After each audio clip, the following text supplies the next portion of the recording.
Hello everyone, okeanskiy here, and in this video I am picking up where I left off last video, where I showed you how to suspend models in the air with a body force, and two methods to do it. One with calculating the entire mass of a model, and the other by making the model massless. And before that even, I showed you how to do it on a simple part. Now what I'm going to do is I'm going to use the model massless anti-gravity to make anti-gravity zones, which are touch parts that when a player touches it, their gravity changes to whatever setting I have for each zone.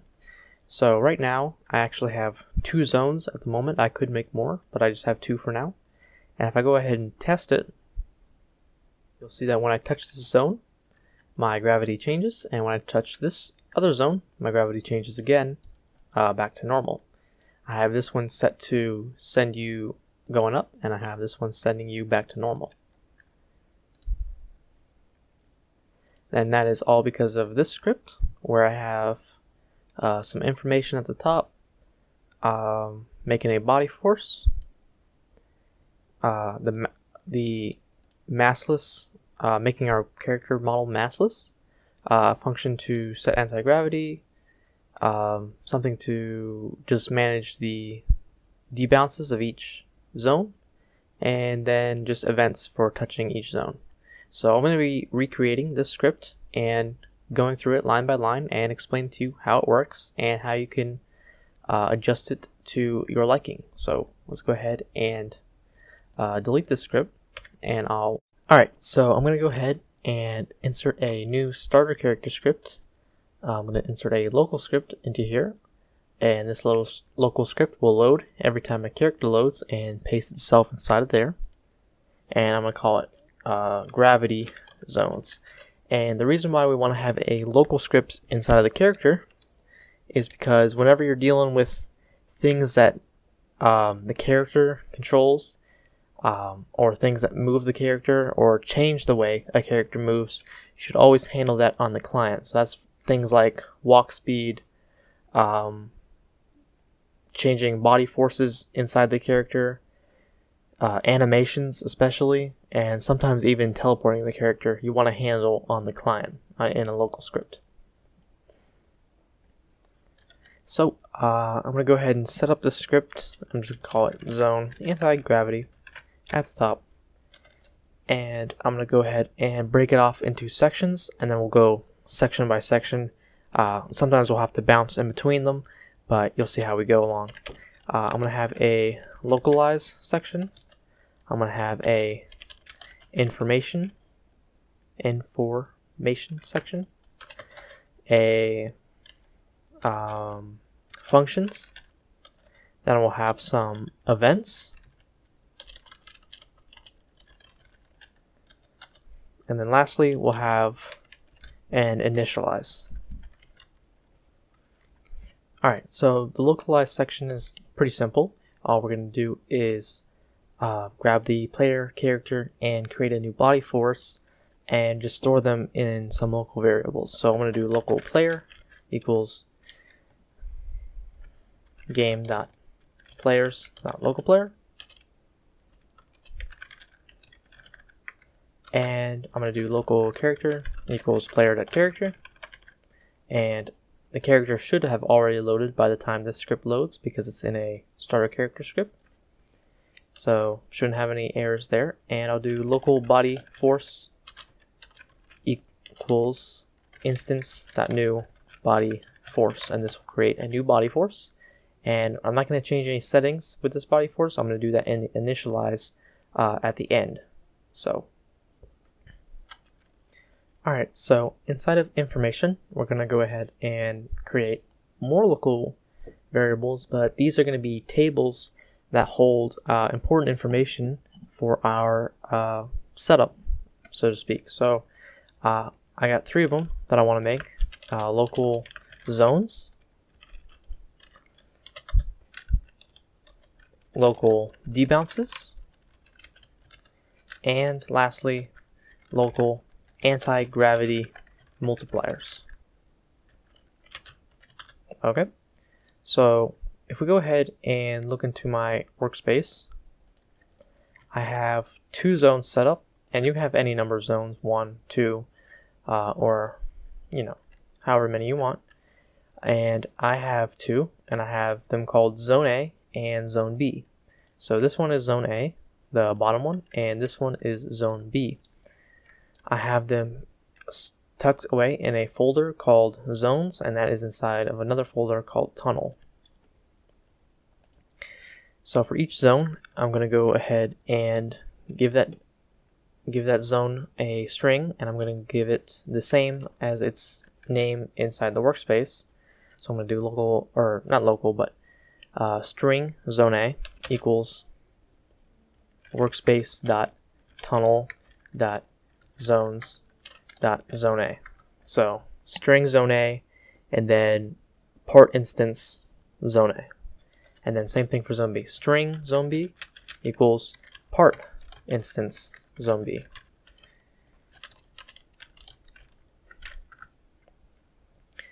And then for every string zone I made in here, I'm going to make the same thing in here, and I'm going to create debounces, and debounces are just a boolean. So booleans, of course, are false or true, but I'm going to set them all to false.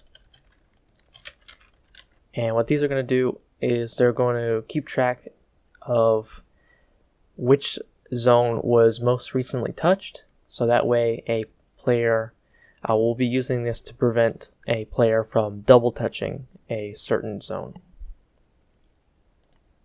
And then lastly, setting up the zone A and zone B strings again, I'm going to give each zone a anti-gravity multiplier.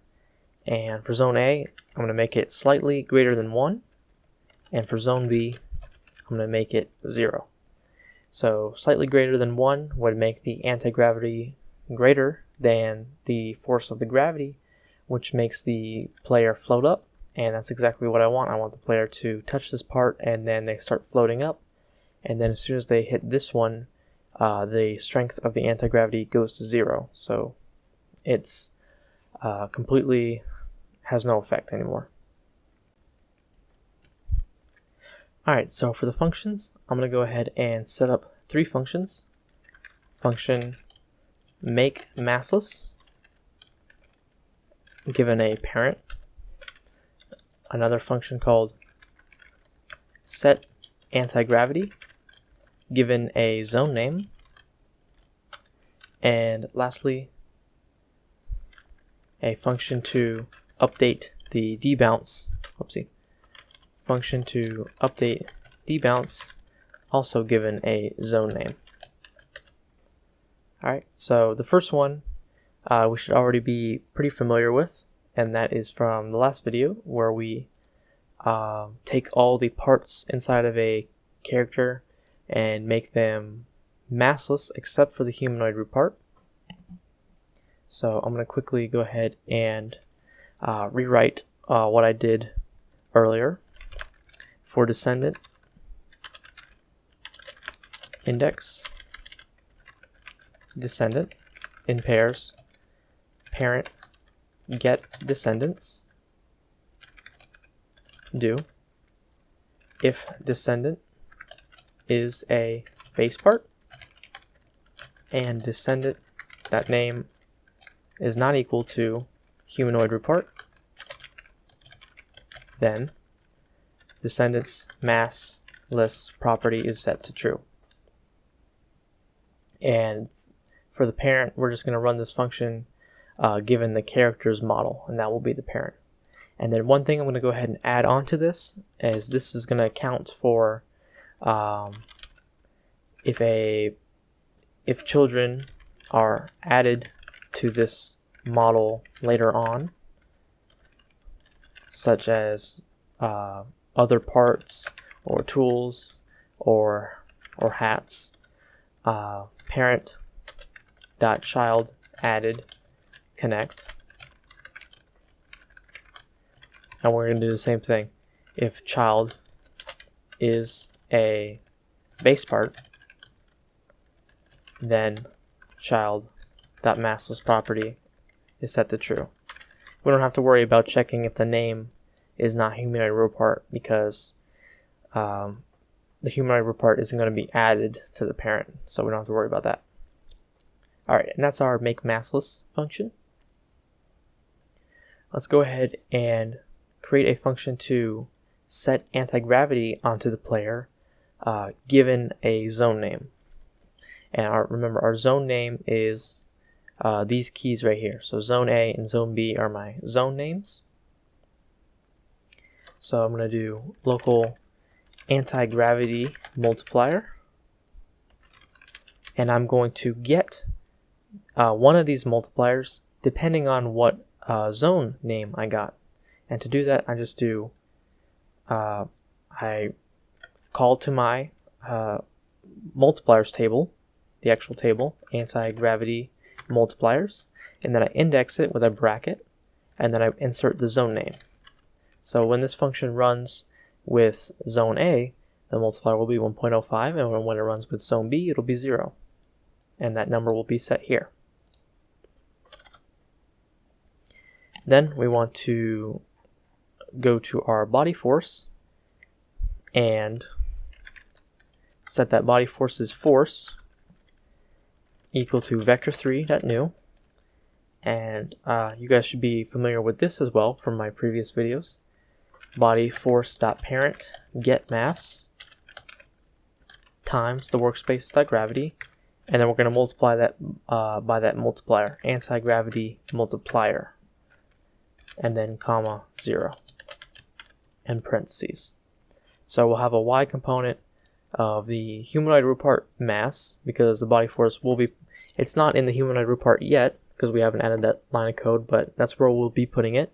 We'll get the mass of that, multiply it by the gravity, and then multiply it by our anti-gravity multiplier.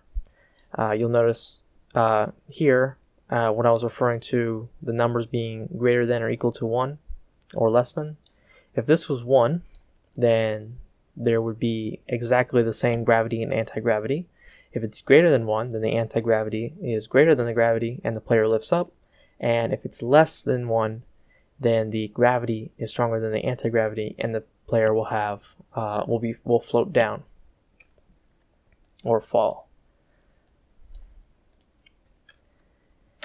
Lastly, there is a certain condition where if the anti-gravity multiplier is greater than 1, we should float up. But if the character models have a special property where if they're like standing, then they can actually resist the force of having to go up if they kind of like get stuck to the floor. So a way to quickly unstick them from the floor is to actually change their humanoid state type.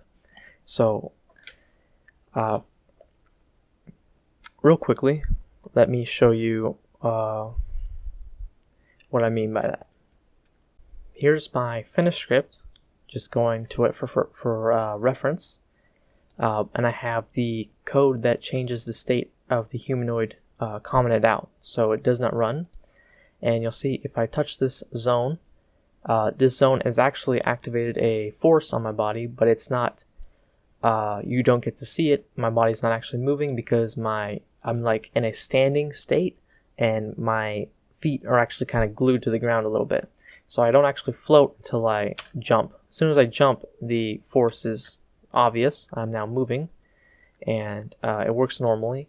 But if I go ahead and add these lines of code back in, the first one changes the state to a physics state, and the second one sends it back to getting up to allow me to stand up again.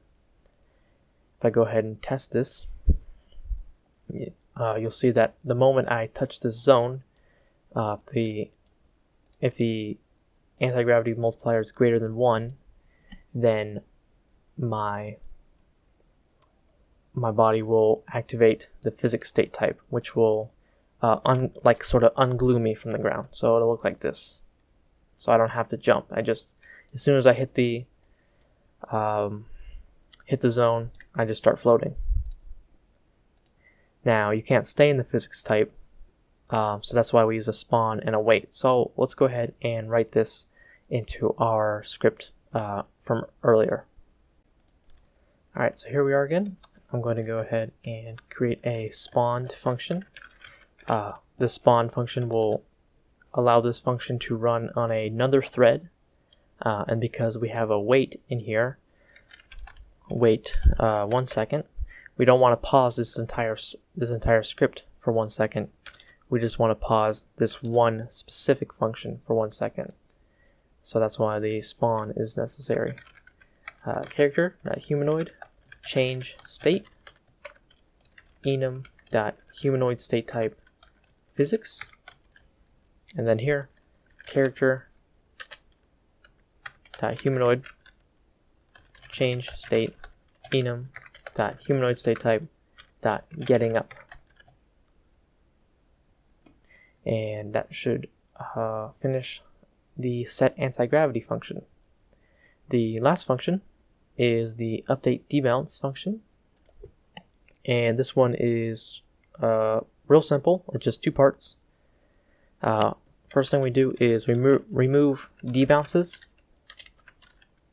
or set them to false rather, so to speak, for all for all zones, and then just turn on this current zone name. So you'll see what I mean in a second. So first let's set all of the debounces in this table to false. Now by default they're false, but when a player touches a zone, one of them is supposed to set to true, and that helps us keep track of which zone was just touched recently to prevent double touching. So I'm going to do for zone name debounce in pairs debounces, where these are the zone names and these are the debounces. Zone name debounce, debounces zone name equals false, and that will set all of these back to false. They're false right now by default, but they change as the script runs. So just reset all of them to false, and then set this specific zone name to true. Debounces zone name is equal to true. Now, even though these 2 lines are the exact same thing, literally, they both say debounces and they both say zone name. This zone name is in reference to this variable, and this zone name is in reference to this. And that's because this is inside the for loop, so this overwrites this, but this is not carried over into here. This just gets it. This zone name comes from here. Alright, so we're almost done with the whole script. The last couple things we need to do is connect the touch events for the zone parts to our functions we made earlier, and then initialize the character and the body force with a few lines as well. So let's go ahead and iterate through our zones table with each zone string as the name and the zone part in our workspace. So I'll do for zone name in zone part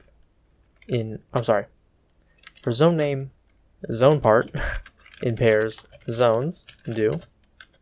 So this is going to be the key and the value from our zones table.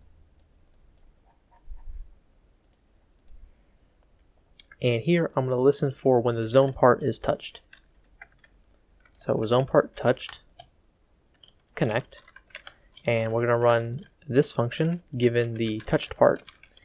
Of course, the touched event gives a touched part parameter, and that comes out right here, and it tells us what part actually touched our zone. So what we can do is to get a potential player out of this touch part. Let's say this is a player's leg. We do local touch player equals game.players get player from character touched part dot parent. Now, this touched player, if it exists, so we'll do if touch player, then because it's possible that a part that does not belong directly under a character touch the zone, and it would not find a player, and it would just return nil to this value, and this function would not run because touch player is nil, and we need to make sure that this piece of code only runs if touch player is an actual player. But not only do we need to make sure that touch player is an actual player, we also need to do and touch player is equal to player, because the touch player could be another player. We need to make sure that the touch player is the same thing as player, and player is game.players.localPlayer, our local script player, the player that belongs to this character script.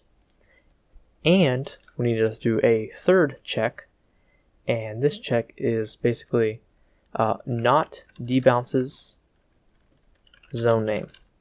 So basically this what this does is it goes into the debounces table, it indexes with our zone name. Remember, our zone name is the key of the pair and zones. So let's say the player touched zone A, the key zone name would be zone A, and then it would index debounces with zone A, and it would make sure that zone A is equal to false in debounces. If it's set to true, it's not going to run that code again. It's not going to run that code that iteration, that touch time. So what I'm going to do is I'm going to update debounce with that zone name, and of course what that's going to do, as we said before, set all the other debounces to false, and just set this zone name, let's say this was zone A, to true. So that would cancel out this piece of code, this check, so that the player could not touch it again, because now zone A would be set to true, and this one checks to see if zone name or zone A is set to false. So it would not run again. It wouldn't run again until the player touched a different zone and then came back to the first zone. So run our update debounce function, and then also run our set anti-gravity function given a zone name. So let's say player touched zone A, it's going to update. It's going to run the update or set anti-gravity function with zone A. It's going to grab that. It's going to get the anti-gravity multipliers given the zone name, set the body force, and do the necessary change state if the multiplier is greater than 1, if that's necessary. So now we've updated the debounce, we've set our anti-gravity, and we've connected it to each zone part touch. So this does it for every single zone part. So because we did 4 zone name, zone part, and zones. So we just need to make the function once, and it'll do it for both zones, or all 3 or all 4, however many zones we have.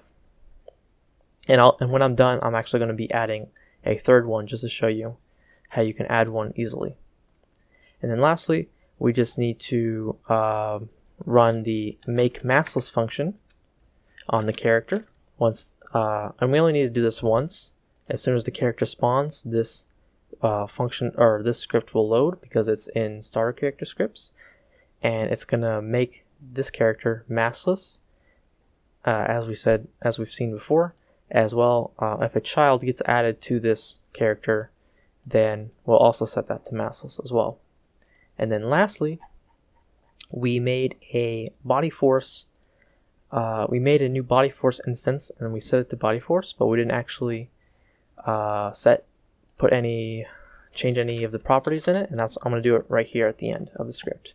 I'm going to do body force.name is equal to zone force, just so that if I want to look inside the Explorer while I'm testing it, and I have other forces going on, I know this one is the one associated with the zones. But that's just a preference thing, not necessary. Body force.force. Since the default force is actually 0, 1, 0, I actually set change this to 0, so when the player first spawns, the body force has exactly 0 force on it. Doesn't have any effect on the character until it actually hits the zone. And I'm also going to, of course, parent it to the character.humanoid root part, because it needs to be inside the humanoid root part in order for there to be any effect. And of course, the humanoid root part is the one we ignore when making our character maskless. And that is the entire script. So let's go ahead and test it. Make sure I did everything right. Alright, so here I am on the first test.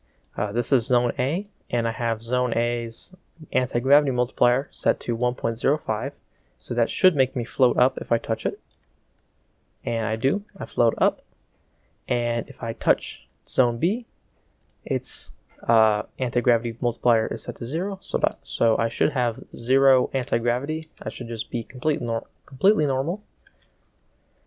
And yeah, so let's go ahead and now that we've seen it fully made and fully working, let's go ahead and play around with it, and then I'll close off the video. And yeah, so let's go ahead and do that. Take this Zone B. I'm going to duplicate it and move it over to right here. And I'm going to call this Zone C. And then I'm going to, inside my script, add information for this zone. So workspace.tunnel.zones.zone_C. Of course, set the debounce to false. And I'm going to set this anti-gravity to exactly 1, just to show you what would happen. Alright, let me go ahead and test this. So I haven't changed anything else. I've just added a Zone C and added some information. Oh, I forgot to make this. I accidentally made that a lowercase z instead of a capital C. Alright, let's go ahead and test that.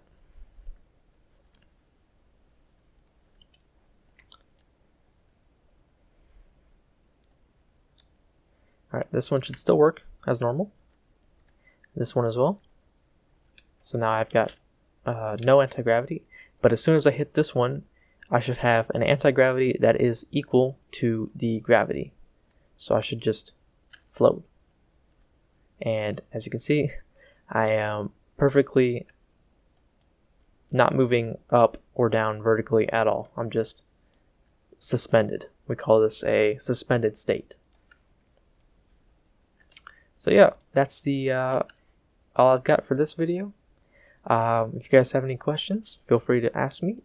Join my Discord server and ask me there, or leave a comment, however you want to do. And I hope you guys learned something new from this one. It took a while to make this. Try to make it right, try to make it tutorial friendly, so any support or leaving a like is highly appreciated. And I'll see you guys in the next tutorial. Hope you guys enjoyed, and yeah, see ya.